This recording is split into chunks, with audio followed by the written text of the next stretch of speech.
네, 하는 기자, 법조팀 김정근 기자와 이 사건 조금 더 알아보겠습니다. 기소 3년 10개월 만에 1심 판결이 나왔어요. 워낙 오래돼서 기억이 좀 가물가물하거든요. 청와대가 선거에 개입했다. 전부 유죄로 인정이 됐다는데 좀 설명을 해주시죠. 어떤 거였죠? 네, 1심 재판부는 이번 사건이 다시는 일어나서는 안 된다며 엄중 처벌을 결정했다고 밝혔습니다. 이번 사건 되짚어 설명을 드려보면요. 지난 2018년 6월 울산시장 선거에 두 인물이 맞붙습니다.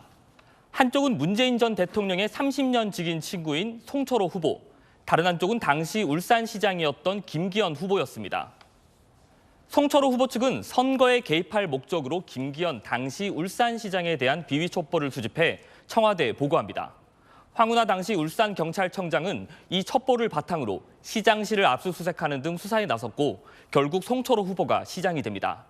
여기까지가 이른바 청와대 하명수사 의혹인데요. 1심 재판부는 경찰과 청와대 공직자가 자신들의 정치적 이익을 위해 선거 개입을 한 걸로 보고 대부분 혐의를 유죄로 인정했습니다. 그 청와대에서 하명 수사를 내렸다고 하는 게 청와대 민정수석실이고 그렇다면 당시 민정수석이 이제 조국 전 장관인데요. 윗선으로 더 수사가 이어질 가능성이 있나요? 네, 당시 김기현 후보에 대한 수사 첩보를 받아서 경찰에 이첩한 인물이 백원우 전 민정비서관입니다. 오늘 재판에선 징역 2년이 선고됐는데요.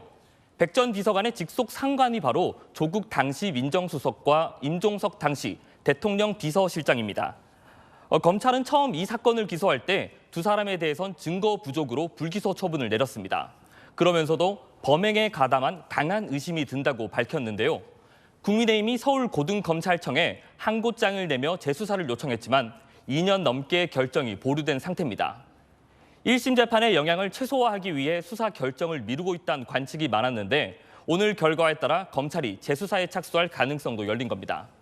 서울고검 관계자는 1심 선고 결과와 공판에서 확보된 자료들을 바탕으로 종합 검토해 판단하겠다는 입장입니다. 조국 전 장관과 임종석 전 실장 모두 내년 총선에 출마가 점쳐지는데요.